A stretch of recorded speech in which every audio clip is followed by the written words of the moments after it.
Hemos convenido que en la primera parte a los dos oradores al lado derecho mío inmediatamente les vamos a dar unos 5 o 6 minutos para hacer una reflexión de lo que, con base en lo que presentó don Eduardo, y yo quiero empezar a hacer una reflexión más o menos en ese sentido. Vi que mucha gente estaba viendo para allá, ese es, aquel lado es el barrio Otoya. Yo quiero presentarle la imagen de dos casas. Hay una casa de estilo toscano, de pisos de mármol, que tiene unos vitrales bellísimos, el techo de teja, es una belleza, los turistas paran a admirarla, esa es la imagen 1. Hay una casa que el jardín está un poco lleno de maleza, no tiene garaje, las aguas negras salen por allá, tiene 2 ventanas rotas. Esas dos casas son la misma casa. Es una bella casa que tiene partes feas. Entonces yo estaba pensando y meditaba, si esas dos imágenes de Costa Rica, no es la Costa Rica que tiene las dos características. Entonces tal vez vale la pena hacer lo que se llama un FODA, es ver las fortalezas, oportunidades, debilidades, para salvar, como decía bien don Eduardo, las fortalezas, para aprovechar las oportunidades, ¿verdad? Y entonces avanzar en lo que todos queremos. Ciertamente a Costa Rica se le ve por la imagen positiva, y me parece a mí, yo lanzaría la hipótesis de que es que del exterior, en Costa Rica ven el stock, lo que tenemos acumulado, y los ticos vemos el flujo. Y entonces nos preocupa ver lo que está pasando cuando tenemos grandes logros. Y me parece a mí que si uno viera esa primera derivada, tal vez lo que tiene que hacer es ver qué hay que hacer para salvar todo lo bueno que hemos tenido, ¿verdad? Y evitar que tal vez venga un gobierno o alguna situación crítica que eche para atrás en una serie de valores. Costa Rica es vista, mi esposa estaba allá haciendo unas compras en Estados Unidos, cuando vio en la tarjeta y dijo que era Costa Rica, le dice a la muchacha, pero es que usted vive en el paraíso, ¿va? Terminó de hacer la cuenta, pero es que usted vive en el paraíso, porque una prima mía me dijo, de modo que tal vez lo que vale la pena es reconciliar esas par de cosas. Entonces vamos a proceder, si le parece, don Miguel, usted, ¿qué reflexiones lo lleva o qué resumen haría para efectos normativos de la bella presentación de Eduardo? Bueno, gracias Telmo y gracias también a Tabacalera y a la Academia por la invitación a participar. Yo quería empezar señalando que se ha convertido en un tema muy extendido en el país, eso de que somos el país más feliz del mundo, porque la gente piensa que el índice lo que captura es un estado de ánimo subjetivo, y eso no es así. Lo que ese índice captura, y lo voy a leer, es cuántas vidas prolongadas y satisfechas es capaz de producir un país por unidad de recurso natural utilizado. ¿Sí? Entonces, lo que hace es que correlaciona 3 variables: expectativa de vida, bienestar experimentado y lo que se llama huella ambiental, el footprint. Combinadas somos el número 1 del mundo. Eso no quiere decir que seamos subjetivamente el más feliz, digamos, esa sensación. Por ejemplo, no sé, cuando Heredia eliminó a Saprissa, yo estuve feliz, ¿verdad? Bueno, eso no lo captura el índice, ¿verdad? Pero sí es muy interesante ver que en expectativa de vida tenemos 79.3. En footprint, bastante bien, que es 2.52, pero tiene un peso abrumador en ese resultado, el que alrededor del 90% de la energía del país se genera con recursos renovables, ¿verdad? Con hidroeléctrico y ahora eólico. Ahora, muy interesante, bienestar experimentado. Oiga, bienestar experimentado, ¿verdad? No es una opinión académica. Los costarricenses contestan de tal manera que Costa Rica obtiene una nota de 7.3. Para que se den una idea, Nueva Zelanda y Estados Unidos obtienen 7.2. Israel, 7.4, apenas 0,1 encima de nosotros. Y el país primero del mundo en bienestar experimentado, que es Dinamarca, tiene 7.8. Es decir, no estamos tan lejos. Este dato es consistente con, como lo dijo Eduardo, con casi todas las encuestas. Y es que los ticos, en nuestra gran mayoría nos sentimos satisfechos con la vida que tenemos en este país. ¿Sí? Otro dato interesante es que Costa Rica, como porcentaje del total de su población, expulsa muy poca población. ¿Sí? Muy, muy poca. La inmensa mayoría de los costarricenses opta por quedarse aquí, ¿verdad? No siente una necesidad impuesta por condiciones adversas de abandonar su país, como sí ocurre en otros países. Como hoy día, por ejemplo, está ocurriendo en España, ¿verdad? Que está expulsando población hacia América Latina. Entonces yo quería decir esto, un poco, en teoría de la comunicación te dicen que identidad es lo que define tu ser, e imagen es la percepción que afuera se tiene de esa identidad, ¿verdad?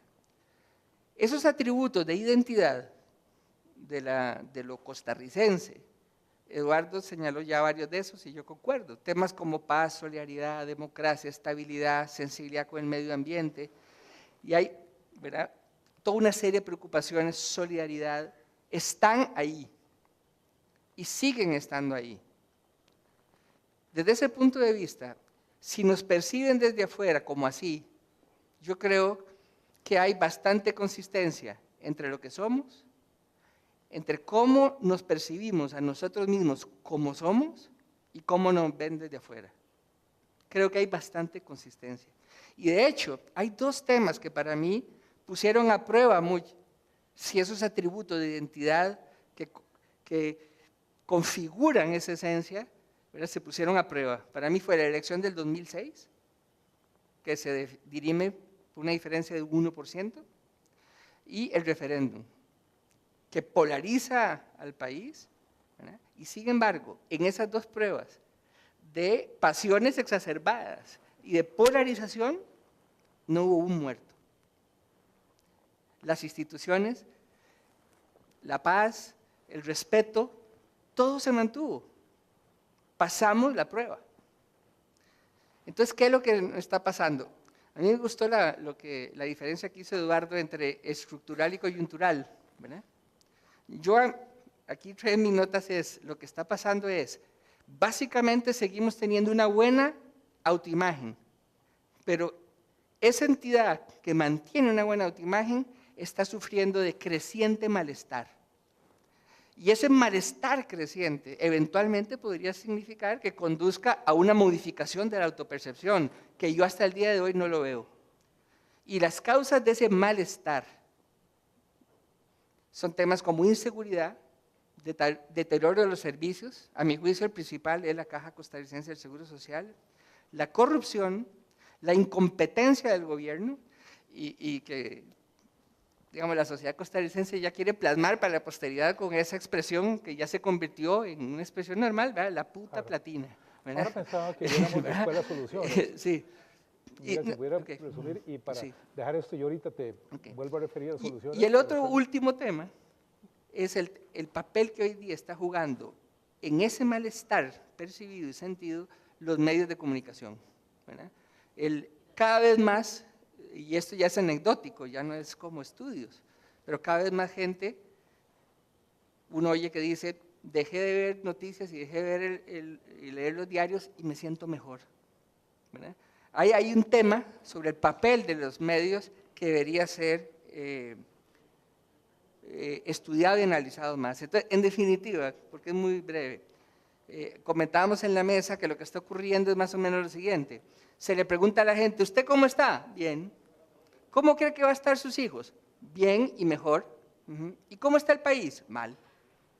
¿Verdad? Entonces, esa disyuntiva ahí, ¿verdad?, es lo que nos está afectando. Pero los grandes problemas que tiene Costa Rica son problemas de relativamente fácil solución y de corto plazo. Ok, perfecto. Ahora, ¿qué nos dice usted de la percepción de Eduardo? ¿Le comparte las dos imágenes? Primero agradecerle a Eduardo porque me hizo pensar mucho y eso siempre es de agradecer. Incluso me hizo ajustar algunas maneras de que yo tengo de ver las cosas. Dicho esto, porque quiero sacarlo, diría que me separaría de Eduardo en dos o tres cosas. No en la manera en que él describe esas dos imágenes, que me parece es absolutamente ciertas. Ojalá yo pudiera explicarlas, describirlas también. pero me separo un poquito porque en realidad no es la visión externa interna, es que nosotros mismos integramos esas imágenes en nuestra actuación. O sea, no es lo externo, ticos críticos versus gente afuera que nos ven, es que nosotros, o sea, Jorge, batallamos constantemente con esas dos imágenes. O sea, depende a qué problema lo sacamos como una caja de herramientas y decimos, no, pero un momentito, no estamos tan mal. O depende en dónde estamos, sacamos la otra versión. Lo que quiero decir es que no es tanto un tema de un choque de trenes, uno externo y uno interno, sino las complejidades, las inconsistencias también que nosotros, y digo yo, me imagino ustedes, vivimos. Ese orgullo de reconocer, de saber por ahí que es un país y al mismo tiempo ese miedo de que lo estamos perdiendo. Ambas cosas coinciden, pero no en un tiempo entre dos públicos distintos, sino aquí. Entonces la primera cosa que yo tal vez, no digo que me separaría, sino que le hubiera dicho a Eduardo, si lo hubiera podido interrumpir, Eduardo, sí, pero eso no es solo externo versus interno, somos nosotros. Nosotros tenemos esas constantes, Shaila, Caribdis, las dos pulsiones, el Eros, el Tánatos, como que están aquí, lo cual tiene una consecuencia muy práctica, y es que las maneras en que preguntamos, sea desde el punto de vista de los medios de comunicación o desde el punto de vista de las investigaciones académicas, tienen que estar muy preparadas para captar esa complejidad, ¿verdad? Usualmente nos pasa lo del elefante, que uno toca la colita y ¿cómo era? Bueno, sí, es como una cosa delgadita, otro está tocando la pata. Lo que hay que entender, y ese es mi primer punto, o segundo punto, después de agradecer a Eduardo, es que no es una cosa de la visión externa versus la visión interna, es que nosotros en Costa Rica integramos, incluso en el nivel personal, ambas visiones. Ambas visiones están así como atajos conceptuales que usamos para entender las cosas. Y depende qué día nos agarran y qué cosa nos agarran, sacamos una o sacamos otras, ¿verdad? Y por eso me parece es que vemos la dificultad de leer qué puede pasar aquí. Porque uno no sabe ese día el tico o los ticos de qué lado si nos levantamos, del lado del orgullo o nos levantamos muy conservadores diciendo, no, aquí tenemos mucho que perder, mejor no cambiemos rumbo, o al día siguiente nos levantamos muy críticos, dijimos, aquí hay que cambiar todo, ¿verdad? Pero, insisto, ese sería como un punto que yo diría, no es externo, es interno, aceptando plenamente las dos visiones que vos planteabas. Entonces, es externa, pero también interna, individual. Y tal vez cierro este comentario señalando que quizás le pediría a Eduardo que modificara un poco los rótulos de estructural y coyuntural, porque la imagen coyuntural, es cierto, hay uno del día a día, ¿viste qué pasó con la platina? ¡Qué barbaridad! ¿Viste que se cayó el Bailey ese? Bueno, pero esa coyuntural no es tan coyuntural, ya es un problema de época. El bipartidismo se cayó hace 10 años, ¿verdad? Ya no es un tema de ayer, ¿verdad? Y no hemos logrado reconstituir el sistema político. Los temas de la imposibilidad de captar nuevos recursos para el Estado, tenemos 20 años de estar rebotando sin que pase nada interesante. Entonces, ese coyuntural depende como, para los chinos probablemente es una coyuntura, en una civilización de 5.000 años, que son 25, ¿verdad? Pero yo creo que esa no es la perspectiva que vos manejabas. Entonces, yo lo que diría es que si bien ciertamente está muy afectada por el día a día, en realidad esa visión un poco negativa ya es de una época o se nos está configurando a partir de una época en donde no hemos podido entrarle al diente a problemas que sí sabemos que están ahí y que pateamos el tarro o, digamos, por una razón u otra, y que tenemos, y con esto cierro, en nuestra memoria histórica, no muy larga, una época, digamos, 60, 80, que no fue una edad de oro, pero sí fue una época de muy rápido progreso. Y la pregunta es por qué ahora no lo está haciendo, a pesar de que crecemos, a pesar de que nos conectamos con el mundo. ¿Por qué no logramos que eso se traduzca en rápido crecimiento en el bienestar social de muchos, como ocurrió no mucho tiempo atrás en una sociedad mucho más modesta y austera? Entonces, resumo, primero, agradecimiento a Eduardo. Segundo, diciendo a Eduardo, creo que no es externo versus interno. Creo que nosotros individualmente incluso integramos ambas pulsiones, una especie de eros tánatos. Y tercero, decir que probablemente yo revisaría ese estructural coyuntural. Creo ya que cuando hay una época signada por esta insatisfacción, va más allá del día a día. Lo alimenta el día a día, ciertamente, pero creo que ya es como un tono de época. Excelente. En esas dos imágenes a mí me parece que estamos de acuerdo en todo lo bueno que tenemos, la segunda imagen, ¿verdad? Pero también hay un gran acuerdo, yo diría el 80% de las debilidades, que era la primera, ¿verdad? Entonces conviene remover esas debilidades o mitigarlas de alguna manera. La serie de problemas que mencionaron, ahora Jorge mencionó la platina, la trocha, usted mencionó la caída del bipartidismo y cosas así por el estilo. A mí me parece que los problemas, las soluciones, algunas son gerenciales, típicamente. No requieren cambio de ley ni nada. Es simplemente aplicar lo que ya hay. Entonces, cuando uno dice que es ingobernable porque no cambia la ley, es mentiras. Con las leyes actuales se puede resolver. Eduardo, si usted fuera, después de ese diagnóstico tan bueno que hizo, si usted fuera dictador por un mes, ¿qué cambios haría usted a la fuerza? Ya usted al mes se va. Otra vez para Nueva York, a algún lado, pero ya dejó el país. ¿Qué es lo que usted haría? ¿Dónde cree que está la peor maldad en este medio nuestro? Bueno, el primer día dejaría de ser dictador, digamos, ese sería el primer cambio. Pero bueno, eso no es una forma de evadir la pregunta, porque yo creo realmente en las instituciones. Me parece que trataría de reformar el concepto y por ende el funcionamiento de las instituciones que son más importantes para la representatividad pública. Y en este sentido, yo creo que por un lado la Asamblea Legislativa y por otro lado las municipalidades necesitan reformas muy profundas que también tocan al ámbito del Poder Ejecutivo. Por ejemplo, ayer comentaba yo con un amigo, el planeamiento urbano tiene una serie de componentes, pero uno de ellos es el transporte, fundamental. Sin embargo, el transporte no es algo del resorte de las municipalidades, es del Ministerio de Transportes. Entonces uno puede hacer paseos peatonales, barrio chino y un montón de cosas, y esto no es un comentario con connotaciones políticas, pero que digamos que cada uno es muy bonito, pero cuando eso se integra en un concepto de planeamiento urbano que no toma en cuenta el manejo del transporte, lo que hay es un colapso, ¿verdad? Entonces, ¿cómo hacer una mejor conexión y reformar las instituciones de representatividad? Por un lado, para que la gente se sienta más reflejada en ellas y por otro, para que precisamente este nivel gerencial sea mucho mayor y mejor y más robusto, creo que sería un aspecto importante. También creo que habría que hacer una reforma a toda la estructura de los controles públicos y ser más enfáticos en los controles posteriores y no tanto en los controles previos, que los controles previos normalmente conducen a diluir las responsabilidades, conducen a la parálisis y muchas veces para allanar esa parálisis se entra en el ámbito de la corrupción. No es que yo esté justificando la corrupción, pero digamos la corrupción tiene en ese uno de sus aspectos.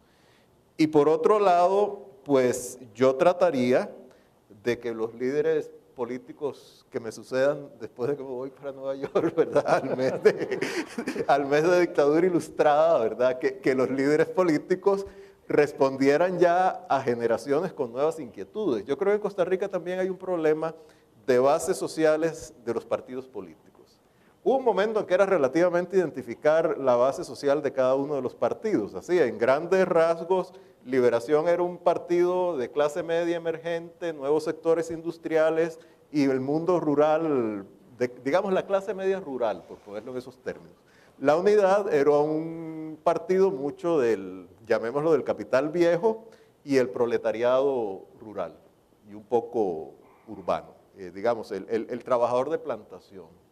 Eso ha cambiado totalmente. ¿En qué partido y cómo se refleja hoy un joven que tiene una actitud ante la sociedad totalmente abierta, que le parece absurdo que todavía estemos discutiendo el tema de las uniones civiles de personas del mismo sexo, que ve el tema de la fecundación in vitro como algo que no tiene nada que ver con la realidad contemporánea, que sabe que hay una gran hipocresía en relación con todos esos aspectos, que no siente que haya una visión de país futura. Eso lo que hace en el mejor de los casos es desconectarse de la vida pública. Y en el peor de los casos lo que genera es una frustración que alimenta esa imagen tan negativa. Entonces yo creo que por ahí también, o sea, no es que uno pueda meter a la gente y ponerle electrodos y cambiarle la mente, pero creo que hay que tratar de evolucionar en eso. Si uno tiene, digamos, dos partidos políticos, es más fácil que lleguen a acuerdos. Si tiene muchos, es más difícil. Sin embargo, si hay muchos partidos, hay más posibilidad de que las preferencias de la gente queden reflejadas. Pero cuando uno ve que los partidos no tienen programas, uno vota a veces por diputados que ni siquiera sabe cuál es el nombre. Entonces ahí parece que es muy difícil que los políticos o los representantes del pueblo realmente representen a alguien. Entonces, ¿no creen que hay una debilidad por ahí profunda Yo creo que en el sistema el tema no es político cuántos nuestro? partidos hay.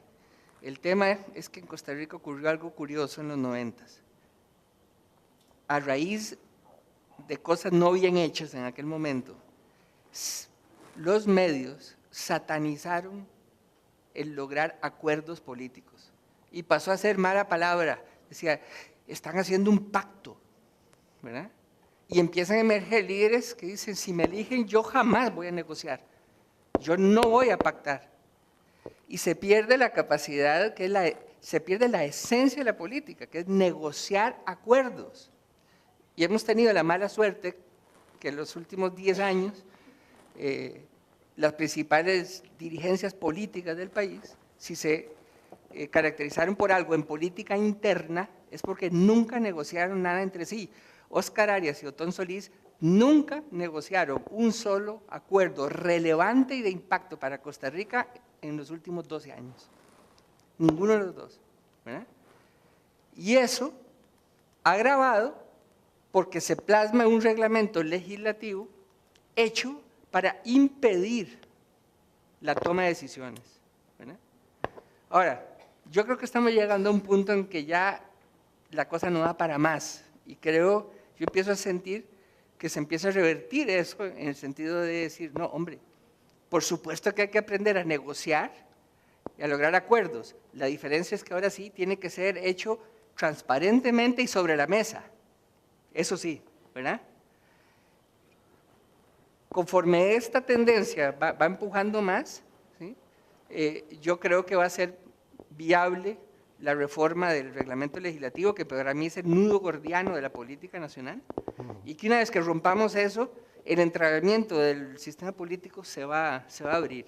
Y el otro tema que todavía es así es las anteojeras ideológicas, ¿verdad? Que todavía seguimos amarrados en un mundo que ya terminó, ¿verdad? De izquierda a derecha, de bien y mal, y aquí se ve también algunas polarizaciones en torno a temas religiosos, etc.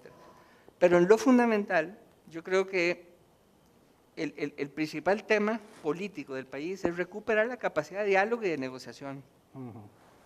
Sobre ese punto, había un líder chino, se me olvidó el nombre, que decía que no importa que el gato sea blanco o sea negro. Deng Xiaoping, Con tal de que hace ratones.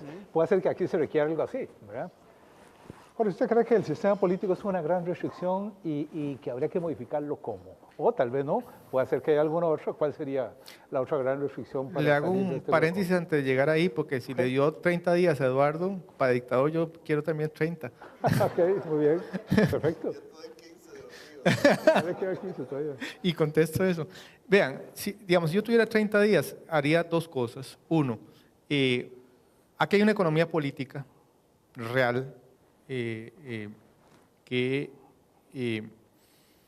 está generando situaciones de desigualdad que son importantes. Hay una negociación de los sectores poderosos económicos con sectores sociales en un dando y dando. Es decir, los sectores económicos poderosos de ese país que han tenido una gran bonanza tienen que sentarse en serio a decir, bueno, en qué país, aparte de hacer buenos negocios y buen clima de negocios, qué país quieren, ¿verdad? Y eso significa, por ejemplo, van a pagar impuestos o no, o llamémoslo lo que sea, ¿verdad? Y a cambio los sectores sociales que están, por ejemplo, muchos enquistados en el sector público que tiene un montón de prebendas, a la larga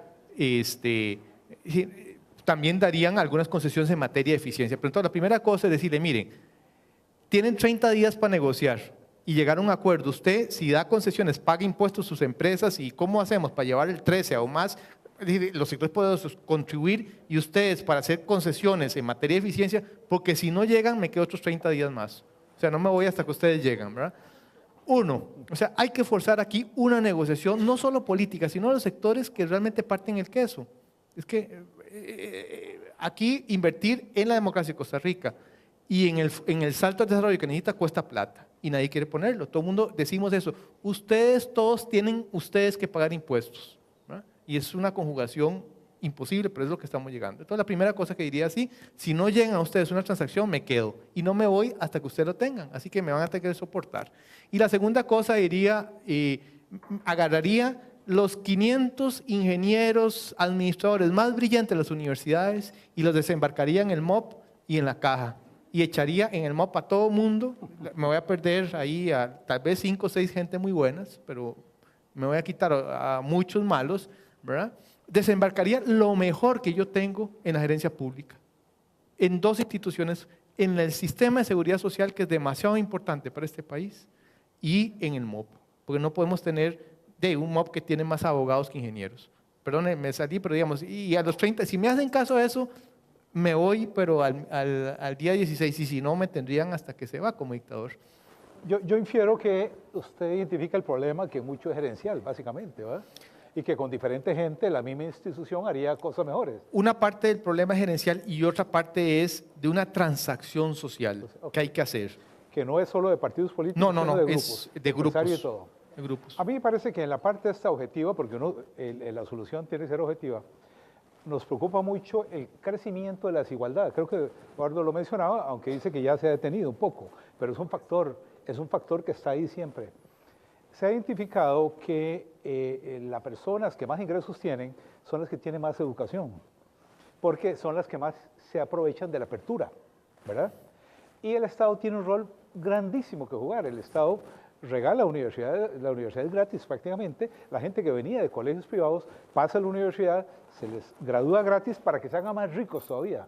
Entonces ahí parece que el Estado debería focalizar, y sabiendo que la educación, uno de los factores que está creando esa desigualdad, tratar de llevar a los grupos más pobres a niveles en que puedan acceder a educación universitaria. Entonces yo creo de nuevo que se requiere definir claramente los problemas, identificarlos y encontrarles soluciones gerenciales. Eduardo, vos tenías una... bueno, perdón, Miguel. Y después Eduardo. Jorge, de la transacción social. En los últimos 14, 15 años, Brasil ha sacado de la pobreza a casi 90 millones de personas. Y en la base de eso hubo esa transacción social. Cuando era eminente y se veía que el PT iba a ganar y que el Lula iba a ganar, es como el equivalente que aquí todo indique que va a ser presidente Villalta y el Frente Amplio gana la presidencia. ¿Sí? Los ricos, los poderosos de Brasil, no sacaron su dinero y se lo llevaron para afuera en pánico porque iba a llegar Lula. Sino, y esto es literal, el Instituto Ethos de Brasil sirvió de base para esa transacción social, en que literalmente se sentaron a la mesa Lula y el PT, la izquierda, y el gran capital brasileño, pero gran capital es billonarios, e hicieron una transacción en que Lula le decía, es decir, yo no puedo seguir con 100 millones de gente en la pobreza, y los otros decían, sí, pero yo tampoco puedo seguir aquí si usted lo que viene es a liquidar la capacidad mía de hacer negocios. Y transaron en que las grandes empresas aceptaron reformas tributarias, pero también los movimientos sociales aceptaron otro tipo de medidas que ayudan a la productividad y a la competitividad. Y el efecto de eso, más allá del tema gerencial que es necesario, es que hay en la base un acuerdo social que ha permitido que Brasil saque a 90 millones de personas de la pobreza y que finalmente Brasil empieza a cumplir la promesa. Los brasileños decían, Brasil es el país del futuro y siempre seguirá siéndolo, ¿verdad? Porque siempre está eso, el gigante, el gigante está por despertar y no despertaba. Ahora finalmente sí, esa transacción social yo creo que es fundamental en Costa Rica y es un país que además lograrla debería ser más fácil que lograrlo en Brasil, ¿verdad? Y yo por eso soy optimista de que estamos llegando a un punto en que se van a dar condiciones que nos van a permitir esa transacción social. Eduardo, ¿qué te parece? Tal vez dos apuntes. Uno sobre Brasil, yo haría ahí algunas, digamos, matizaría un poco. Primero, digamos, en la base de todos esos acuerdos había ya una política macroeconómica muy responsable que se venía ejecutando desde el gobierno de Fernando Enrique Cardoso y que continuó Lula, y eso le dio una base fundamental a los acuerdos. Y en segundo lugar, no olvidemos que Brasil tiene una de las tasas impositivas más altas del mundo. El Estado capta más del 30% del Producto Interno Bruto y es uno de los estados más ineficientes que existen. O sea, tienen un problema de infraestructura que para las dimensiones del país es peor que el de Costa Rica, y mucho de ese ingreso público se va en clientelismo de ciertos sectores sindicalizados. Entonces eso, y en este momento Brasil ya después de que el boom de los productos básicos impulsado por el crecimiento de China ha estado bajando, el crecimiento económico acumulado de este año no llega ni al 1,5%, ¿verdad? Entonces hay que ponerle un signo de interrogación y tampoco como idealizarlo. Ahora, a lo que quería referirme sobre todo es que los acuerdos sociales son fundamentales, pero en la base tiene que haber una estructura política adecuada, que incluso sea la que conduce esos acuerdos sociales. Porque si no, el riesgo es que los acuerdos los hacen los sectores organizados. Y los sectores organizados frecuentemente no representan al grueso de la población. Y entonces se acuerda aquello que los líderes empresariales, los líderes sindicales y tal vez los rectores de las universidades deciden acordar, pero de ahí queda el interés difuso de la mayoría de la población fuera. Y ahí es donde yo creo que el sistema político es fundamental. A mí me llamó la atención hace poco cuando Figueres dio a conocer su proyecto País. Y luego el otro grupo, el que dirige Jaime Ordóñez, creo que era Agenda de Costa Rica o Agenda Nacional. Bueno, entre los elogios que yo oí para ambos proyectos, más al segundo que al de Figueres, es que no eran políticos, que eran apolíticos. Y para mí eso es parte del problema. Porque un proyecto apolítico que lanza un montón de ideas, esas ideas que están en esos proyectos han estado dando vueltas en el remolino del debate público por años, si no es que por décadas. El asunto es cómo eso se traslada a una plataforma política eficaz que se presente ante el electorado y que negocie y convoque a los sectores sociales no para resolver un problema de coyuntura, sino para dirigirse a una visión de futuro. Y si no hay una política que encauce eso, va a ser muy difícil. Recordemos la concertación que inició Miguel Ángel Rodríguez y los problemas que condujo. Desde mi punto de vista, produjo algo fundamental que fue la creación del segundo o el tercer pilar del régimen de pensiones, ¿verdad? Pero fuera de eso, más bien yo creo que afectó el funcionamiento del sistema político. Y además, entonces, eso me lleva a la necesidad de que el sistema político costarricense se adapte a las nuevas realidades sociales. Aquí es extremadamente difícil crear una coalición, es prácticamente imposible, legalmente hablando.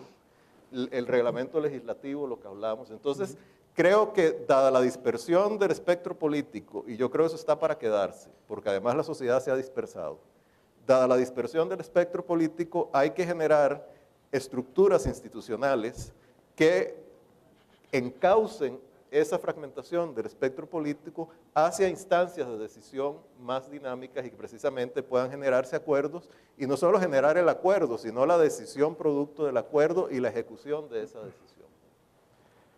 La China, con el crecimiento enorme que tuvo, sacó millones de personas de la pobreza. Panamá, creo, con el crecimiento tan alto que tiene, 7%, podría sacar un montón de gente de la pobreza. Pero uno en Panamá pasa como en un minuto del primer mundo al tercer mundo. Entonces pareciera que se han olvidado un poquito de este lado. ¿Valdría la pena, les parece a ustedes, tal vez, analizar algunos modelos de país? Panamá podría ser uno, Singapur en algún momento, creo que ahora también, Chile puede ser, de que sirva para hacer algún documento. Falta todavía el criterio de los notables, que lo van a dar ahora en enero. A mí me parece que el estudio del Estado de la Nación es muy bueno para toma de decisión política, porque pone muchos hechos sobre la mesa. Entonces, puede ser que valga la pena tener un proyecto país para instruir a los futuros representantes nuestros, y tal vez yo creo que muchos de ellos estarían de acuerdo en ir por esa ruta. A mí me parece que no es estéril un esfuerzo de proyecto país. Estoy de acuerdo que si solo es negociado entre la ANEP y la Cámara de Industrias no es un acuerdo tico. Debe incluir, como menciona bien Eduardo, a los grupos políticos, pero ¿no creen ustedes de veras que un buen diagnóstico sería una primera entrada? Vos lo sugerías con esos sabios en el MOP y en la caja, ¿verdad? Vamos a ver, como estaba contestando muy rápido, una transacción social y un tema de eficiencia, evidentemente todo pasa por la política y eso, digamos, Eduardo tiene razón. Viendo eso y viendo el estado de la política que tenemos, y sobre todo los partidos, estamos haciendo una investigación de los partidos políticos, nada más, paréntesis. Lo que nos vamos encontrando es que son puros nombres, eso es como las nubes, tienen forma y todo, pero uno se acerca y no hay nada. El partido más importante de este país tiene una sede en todo el país, no tiene definición de militante, no tiene ninguna actividad base, no tiene ninguna cultura interna, no tiene ningún centro de generación de pensamiento. Es el partido más importante y usted de ahí va como el tango, cuesta abajo, ¿verdad? ¿Existen dónde? Donde hay una institución que lo sostenga en el Parlamento. Entonces son partidos en el Parlamento, que digamos el estado de los asesores está muy bien. Y un partido siempre tiene que tener esa rama, el problema es que no tiene la otra. Entonces, dado ese estado de la política, yo diría, bueno, pues concertemos el proyecto país. A mí me encantaría, nada más feliz digamos, uno como de intelectual, que enamorarse de una idea, pero la verdad es que probablemente siempre vamos a estar en discrepancia, ¿verdad? Y mientras empezamos a discutir ese proyecto país, no vamos a terminar.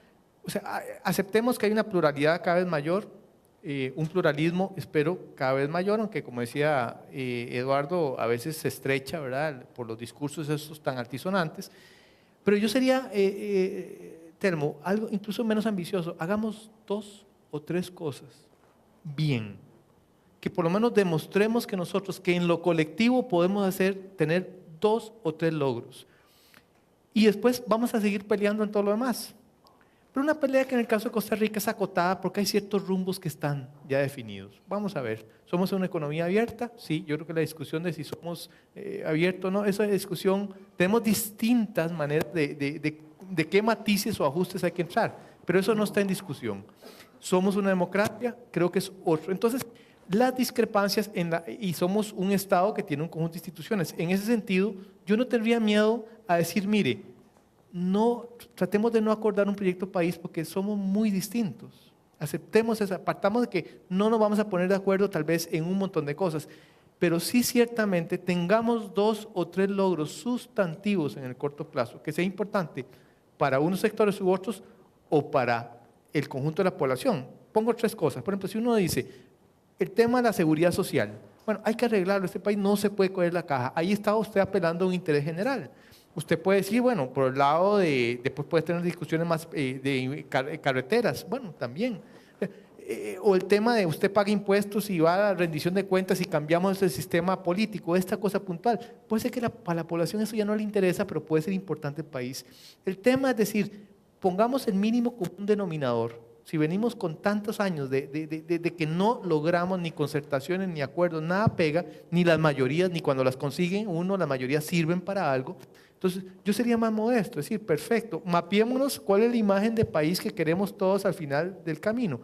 Pero en este momento concentremos en 2 o 3 cosas que a pesar de nuestras discrepancias, todos coincidimos que tenemos que mejorar por el bienestar de mi grupo y yo, ¿verdad?, y como individuo, pero también por el bienestar del país. Yo sería más modesto y apostaría mucho en la política a tratar de acercar a partidos y grupos sociales, porque los partidos están teniendo seriosísimos problemas internos orgánicos y los movimientos sociales también, hay que decir. Entonces, efectivamente, resumo, pasa por la política, Telmo, yo diría no tanto un proyecto país en virtud de esta gran pluralidad y de que no hay principio de articulación en este momento ni social ni político, pero yo creo sí soy muy optimista que dentro de los grandes carriles que hemos acordado en este país, nuestro próximo paso sea 2 o 3 cosas, que todos digamos, si lo resolvemos, damos una buena señal que como sistema social y político podemos resolver problemas. Claro, el diablo está en los detalles y es, bueno, ¿cuáles son esos 2 o 3 temas? Bueno, conformar esa agenda mínima, ¿verdad?, que sea balanceada, donde uno vea un tema incómodo para mí, pero ve otro tema incómodo para el otro, y tal vez un tema para todos que sea cómodo para todos y resolvamos otras cosas. ¿Por qué? Porque creo yo que si en el momento que logramos tener ese éxito de corto plazo, se desembocan otras dinámicas. Ya no sé para dónde va a ir. Yo no creo mucho en la planificación del desarrollo cuando ésta se entiende como una especie de proyecto milimétrico, porque la vida es muy variada. Pero sí creo que sentar algunos golpes de timón que permitan cambiar el tono de la conversación, ¿verdad? Incluso que permitan articular nuevas fuerzas más confiadas. Pero perdonen el largo cosa, pero no tanto proyecto país, que me encantaría como ejercicio académico, sino el ejercicio de tener 2 o 3 logros, y en que todos pueden decir, yo también estuve ahí, ¿verdad? Y el país ganó. Una de las cosas grandes no sería, pues ya lo hicieron, que era hacer el estadio, traer los chinos que hagan cosas rápidas, que uno vea que realmente se puede hacer. Si uno ve la ideología de los partidos, a mí parece que, o la gente que está en los partidos casi tienen todo el espectro. Uno coge a Liberación, pone a la gente por allá y dice, ese está, digamos, a la izquierda, pues ese nombre, ese está más a la derecha. Lo cual me lleva a mí a pensar que uno puede concebir proyectos de interés nacional en que todos van a coincidir y que el asunto es nada más ver cómo llevarlo a la práctica. Por eso yo creo que son problemas muy objetivos. A mí me parece que tal vez problemas políticos a lo Chávez, algo así, no, aquí no hay tantos. ¿Te parece? ¿Son políticos o son más operativos? Totalmente. Es muy loable todo el tipo de obra que se está haciendo. Lo que hizo José María, el grupo de Jaime Ordóñez. La prensa destacó mucho el tema de un nuevo ordenamiento territorial. Mire, eso está planteado por Carlos Francisco Echeverría a fines de los 90. Y Walter Cotto presentó un documento formal en la Asamblea Legislativa del año 2000. Hace 12 años se planteó eso, ¿verdad? 12 años. En la Carta Ideológica, aprobada por Liberación Nacional en el 98, ahí se plantea ir a la elección de diputados por distrito, con revocatoria de mandato. Eso está desde el 98, ¿verdad? Yo, así, ya de comisiones y notables, ya el país está hasta aquí. Yo creo que este es el país que debe tener más diagnósticos y estudios e intentos de visión país del mundo, ¿sí? El tema es que todo eso queda en una gaveta. Y de nuevo, yo vuelvo un poco a mi tesis, de estar metido en política también todos estos años. Lo que hay que recuperar es la capacidad, como dice Jorge, logremos acuerdos en torno a cosas concretas. Hagámoslo eso sí de manera transparente y empecemos los que estamos en política a defender y a reivindicar que pactar no solo no es malo, sino que es absolutamente necesario para que el país funcione, ¿verdad? Esas agendas que ustedes hablan, tiene que sentarse alguien y pactar y negociar. Entonces, cada vez más yo también me inclino como esa visión de Jorge, ya no me hablen, de hecho no. Alberto Cañas decía que uno llevaba a una convención de un partido o una asamblea, llevaba a las cuatro cuñadas y salía electo diputado. Aquí no hay ningún requisito más que tener cierta edad, ¿verdad? Y ser tico para ser diputado. Y tal vez uno quisiera alguien que sea más que eso, pero sería ir en contra de la democracia, pedirle más cosas, ¿verdad? Pero entonces hay que orar con esos bueyes. Yo lo veo un poco difícil. ¿Cómo orar con esos bueyes y sentirse representado más habiendo una dispersión tan grande de partidos, ¿verdad? Para llegar a algo en común? Ya nos queda muy poco tiempo. Si les parece una última reflexión como de medio minuto de esta actividad. Empezamos tal vez, Jorge, si usted quisiera hacer una... Primero, y agradecerle a Eduardo nuevamente por una excelente y también a la Academia por la oportunidad de estar acá. Segundo, insistir en el punto en el comentario de Eduardo que esas visiones no verlas una externa, sino como parte de los claroscuros que todos llevamos, ¿verdad?, en nuestra visión de país y que las usamos según las circunstancias. Tercero, insistir también que en el tema hoy en día, usando la muy linda ejercicio contrafactual, ¿qué sería una cosa importante? Forzar una transacción social, ¿verdad? Ahora, el cuarto, obviamente, el artificio, el medio para hacer eso es muy importante. Creo que es poner en contacto partidos políticos con grupos sociales, pero la premisa no debe ser, veamos despójese su interés individual y veamos solo el interés de la patria. Eso no es posible, ¿verdad? Sino que negociamos entre diablos, ¿verdad? Es decir, usted me da esto, yo le doy esto, y hagamos una cosa, este tema que a todos vamos a ganar. Entonces, no tratemos de exigirle a la gente lo imposible, que solo piense en el interés del país, porque además, ¿quién define el interés del país en general? Claro. Pero sí creo necesario esa transacción social. Habría que discutir mucho el artificio. No trataría de hacerlo deductivo. Primero lleguemos a una visión país y luego pongamos de acuerdo. No, sigamos peleando en la visión del país, pero tengamos éxitos. Y finalmente, sí haría hay una medida que yo la puse de manera muy grosera, pero hay que hacer 2 o 3 cambios de timón en algunas instituciones claves para dar confianza al país. Miguel, usted mencionó el papel de los medios en su sugerencia. ¿Qué deberían hacer los medios, entre otros? Bueno, en este momento es bien complicado porque los medios hoy en día, como los conocemos, están sufriendo la mayor crisis y transformación desde que surgieron en el siglo XIX. Usted ve que el Guardian de Londres acaba de anunciar que suspende su edición escrita. El New York Times evitó ir a la quiebra el año pasado porque vendió el edificio donde funciona. En fin, este mundo de los medios de información y cómo recolectamos, procesamos y diseminamos información está siendo absolutamente transformado por la tecnología, por las redes sociales, etcétera, etcétera. Pero un tema que yo creo que ya hace agua es ese axioma primigenio, ¿verdad?, que nos enseñan en las escuelas de periodismo. ¿Noticia qué es? Bueno, hombre muerde a perro, es noticia. Perro muerde a hombre, no es noticia. Ese paradigma primigenio está en crisis, ¿verdad? Y yo creo que poco a poco los medios tienen que ir, y los periodistas y los que estamos también en ese mundo, hay que replantear completamente qué es lo que hoy en el siglo XXI, en el de Facebook, de Twitter, de redes sociales, de tablet, etcétera, etcétera, etcétera, etcétera, ¿qué significa? Dar noticia, ¿qué es noticia y cómo se disemina? No puede ser que siga hasta el día de hoy en que, como vos lo dijiste ahora, ¿verdad?, una situación negativa tiene muchas páginas y muchos minutos. Cosas positivas del país es casi imposible que sean captadas por el sistema. Y eso yo creo que incide, pero poco, porque la realidad es que está incidiendo muy poco en la autoimagen y la autoestima, porque la gente lo que hizo o lo que está haciendo es muy fácil. Está dejando de leer y está dejando de ver eso, ¿verdad? Entonces yo creo que los medios y el periodismo deberíamos reflexionar que este mundo va a cambiar muy, muy pronto. Posiblemente deje de existir incluso la prensa escrita como existe hasta el día de hoy. Para alguna gente la prensa es un poder adicional, eso no. Yo creo que aquí, si uno se pone a ver, todas las denuncias de corrupción salieron por la prensa. No era que la Contraloría dijo nada, ni... A mí me parece que hay que mantenerla de esa manera. Ahora, usted, después de esto que hemos hablado en la última hora, lo llevaría a hacer una segunda parte de su presentación. ¿Y qué incluiría que no incluyó en la primera? O sea, le dimos algún insumo.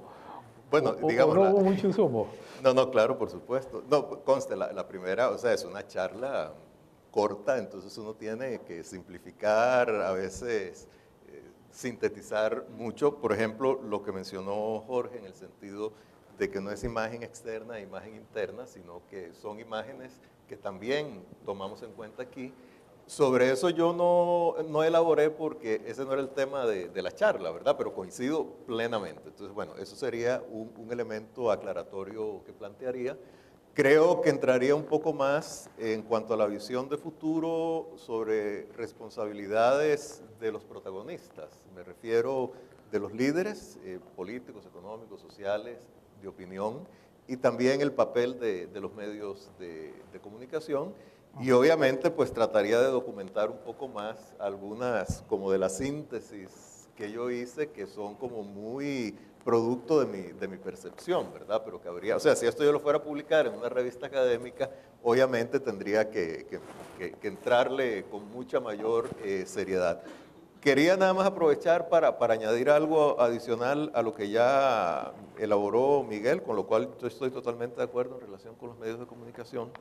A mí me parece que hay como algunas tareas que los profesionales de la información, olvidemos en este momento de los medios porque eso es un concepto que ahora está en flujo, los profesionales de la información y de la comunicación tienen o tenemos que reflexionar. Primero, reexaminar la agenda. Y aquí me remito mucho, bueno, ¿qué es lo noticioso? ¿Qué es lo que resulta de interés público? Hay que reexaminar eso, ¿verdad? Nos hemos estado reduciendo a una agenda muy de deportes, el mundillo de los espectáculos y de las personalidades de segunda categoría que hay ahí, la fusión entre la política y las modelos, o entre los políticos y las modelos, en fin, todo ese universo y un simplismo de los asuntos públicos. Y además muchas cosas que están sucediendo en el país que van más allá del mundo gubernamental y que son interesantes y positivas, no se reflejan. Entonces, reflexionar sobre la agenda, reflexionar sobre los protagonistas que tomamos en cuenta, sobre todo las instituciones periodísticas, ¿verdad? Sean periódicos, emisoras de televisión, etcétera. ¿Quiénes son, a quiénes acudimos nosotros para documentar la información y para crear los interlocutores en el debate público? Creo que eso es muy importante. Segundo, cómo reconstruimos la realidad ante el público. Y luego, bueno, cómo, y esto sí es un universo tan abierto, pero yo creo que los medios sociales han venido a alterar totalmente esto, ¿verdad? Y si hay una realidad, y es que normalmente quienes son más activos en los medios sociales son quienes tienen o alguna queja que plantear, y eso es muy lógico, o quienes quieren compartir ya en el ámbito muy personal con sus amigos, si hoy me desperté, no sé, pensando en los angelitos, o si voy, o sea, la parte de la cotidianidad de mi vida, lo que uno lee en las páginas de Facebook, ¿verdad? Entonces, ¿cómo orientar esa dinámica de los medios sociales? Creo que es algo sobre lo cual las organizaciones periodísticas constituidas y los profesionales de la información tenemos que reflexionar mucho más. Yo no tengo ninguna respuesta, conste, pero me parece, y esto es lo último que digo, que los profesionales de la información, los periodistas, tenemos que ser mucho más autorreflexivos y autocríticos. A veces somos feroces con el mundo que nos rodea y somos absolutamente benignos con nosotros mismos. Y eso yo creo que hay que reexaminarlo.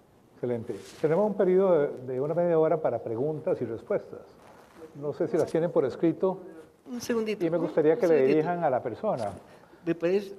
Es sobre los medios. Estamos Ok. viviendo un momento tan crítico, porque lo que está pasando es lo siguiente. A como existen, casi todos están quebrando, ¿verdad? Y la tendencia dice que es que se va todo al mundo online. Pero al día de hoy, ningún medio de información ha encontrado cuál es el modelo de negocios en línea. Entonces, me tengo que ir en línea y quiebro. Y si me quedo en el mundo real, también. Entonces estamos en una situación realmente delicadísima de cómo como planeta Así es. vamos a recopilar y de manera profesional diseminar información. Es un tema posiblemente para otra labor como esta, ¿verdad? Si no tienen escritas las preguntas, pero quisieran hacerlas a viva voz, creo que es mejor, la dirigen a la persona, ojalá sean breve la pregunta para poder incluir la mayor cantidad. Sí, dos preguntas muy concretas. La primera para don Jorge Vargas. Cuando usted habla de las transacciones y acá se expuso que tenemos en el país una serie de diagnósticos y de cosas muy bien planteadas y en alguna medida tenemos claro las cosas que tenemos que arreglar y lo que queremos arreglar, pero uno se queda con el tema de que hay como un vacío de liderazgo. En realidad nadie reúne la fuerza necesaria, la capacidad de liderar esas decisiones. A don Jorge me gustaría preguntarle qué opina usted sobre el tema de los liderazgos dentro del sistema político nacional. Y a don Miguel, otra muy simple, si ustedes tienen alguna medición sobre cuál es el rol que están jugando dentro de esa percepción ciudadana y dentro, digamos, del sistema político en sí, las redes sociales, cuánto está generando en el tema de gobernabilidad, si ya eso se viene midiendo, ese Muy bien, impacto. entonces respondemos el mismo orden que hicieron, ojalá bien compactas las respuestas. Uno a uno, vamos. Ok. Vea, le respondo así sintético. Creo que la oportunidad crea el liderazgo, el líder. Yo no tengo miedo de que en este momento no haya, digamos, liderazgos muy sólidos para enfrentar, digamos, una transacción de eso. Creo que plantear la transacción, plantear el diálogo, la necesidad de llegar a acuerdos, creo que eso es una oportunidad muy grande y que ahí van a salir los nuevos liderazgos.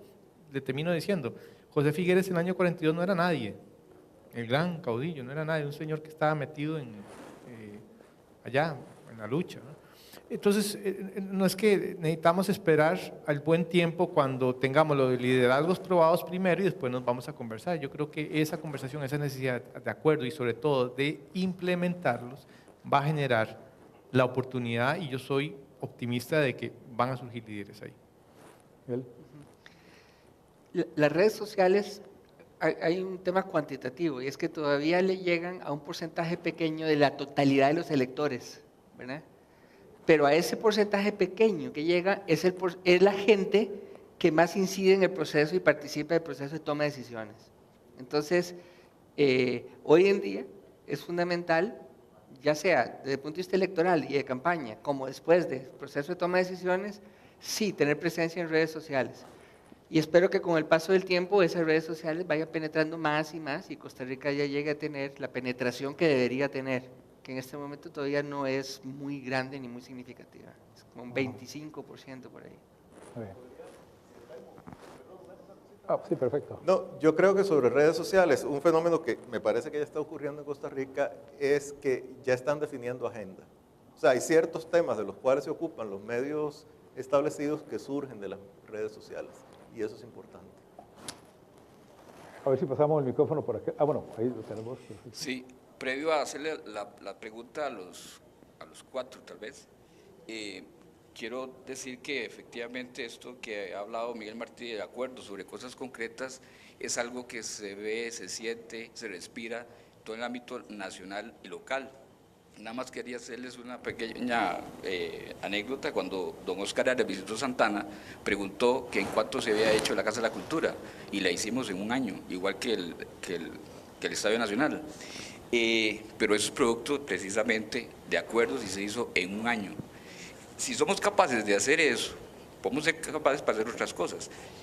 Hay una cosa que he estado escuchando, no solo aquí en esta mesa, sino también en otros foros, que se ha esgrimido que el problema del reglamento legislativo es un problema nacional. Yo me he permitido, también he conocido la dinámica de El Salvador y me puse a leer el reglamento de El Salvador. Y en el caso de El Salvador, con el reglamento nuestro no es lo que hace. En el caso particular, pienso yo, todo digamos, este atolondramiento que tiene nuestro Parlamento. En El Salvador, un proyecto que está en una comisión de esta semana, y la otra semana pasa al plenario. Pero son los acuerdos de esos partidos que han hecho posible muchas cosas en El Salvador. Y ellos vienen de una guerra, pero sus dirigencias se han acostumbrado precisamente a ponerse de acuerdo en cosas fundamentales. Mi pregunta es, ¿qué aspectos, aunque yo sé que ninguno de ustedes ha sido o es experto en temas legislativos, pero qué aspectos consideran ustedes que se le debería incorporar a esa reforma del reglamento para que las cosas caminen en el Parlamento? ¿Quién quiere? Para mí, en mi opinión, establecer un plazo razonable para que se someta a votación. Lo que pasa en Costa Rica hoy en día es que un solo diputado, uno, puede hacer que un proyecto de ley jamás se vote durante sus 4 años, ¿verdad? Y cuando digo que se someta a votación, no es que se apruebe, es que se someta a votación. Puede ser aprobado o rechazado, ¿verdad? Ese es el gran problema que hoy en día, ¿verdad? Ahí sigue para siempre. O si yo necesito que pase algo y uno solo lo puede impedir por los 4 años, ese solo tiene un poder de negociación que no representa su situación real. Entonces eso distorsiona por completo. Entonces el gobierno, etcétera, tiene que hacer concesiones que no tienen nada que ver con la realidad del país para que esa persona no me impida la votación, ¿verdad?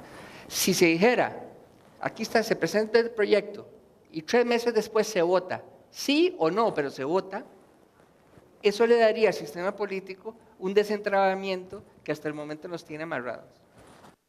A mí me parece que hay que ver el otro lado, el lado, digamos, negativo, y es el siguiente: el país debería tener leyes parecidas a los 10 mandamientos, que no hay que estarle cambiando a cada rato. Uno no debe meter en una ley el precio del pan, porque hay que cambiarla cada mes, posiblemente. Y tener una asamblea que aprueba cada rato, con un mes y medio de tiempo, un montón de normas, entonces uno no sabe sobre qué bases el país opera. Y es posible, si así fuera, digamos que a los 30 días todos los proyectos hay que aprobarlos o rechazarlos. Entonces se puede ver una coalición perversa de gente no sabe ni qué está haciendo y y a los 2 años usted tiene otra Costa Rica, tiene otro montón de leyes. Entonces yo creo que hay que ver mucho la calidad de las leyes para estar seguro de lo que uno emite por ley no va a tener que cambiarlo. Eso es otra lista, ahí se requiere otro tipo de, yo creo que una plataforma política, partidos que sepan cuál es el norte, que le digan al electorado qué quieren, si llegan, pero no decirles voten a los 32 días. ¿Algún otro comentario?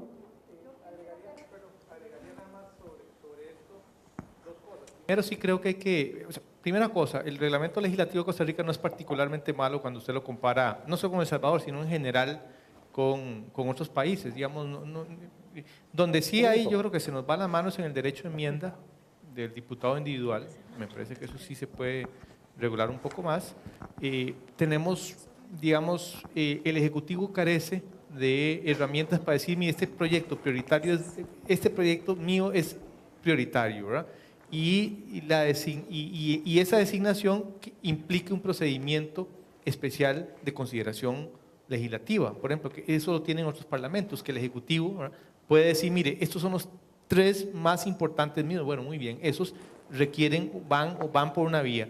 Hicimos una reforma al 204 que fue, digamos, como que nos quedamos a medio camino, pero yo iría, digamos, arreglando cosas puntuales, no imaginarme un nuevo reglamento legislativo de nuevo, porque me parece que eso no es viable. Y termino señalando una cosa, es que en esto hay que tener cuidado, que ahora Telmo y yo comparto en eso, habiendo dicho lo que he dicho, y es que se le está pidiendo a las minorías que renuncien a una serie de herramientas, porque en aras de una, llamémoslo así, gobernabilidad, pero ¿qué le damos a las minorías a cambio?, ¿verdad?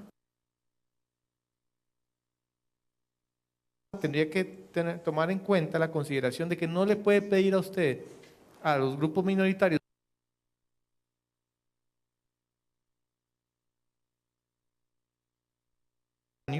que les permita a ellos ejercer mayor controles sobre algunas áreas importantes. En otras palabras, no solo puede ser un reglamento, cambios en el reglamento legislativo, por puntuales que sean, desde la perspectiva de la gobernabilidad de quién gobierna, sino que si le quitamos a la minoría esta herramienta, que puede tener una muy buena razón para quitársela, habría que darle a cambio algo.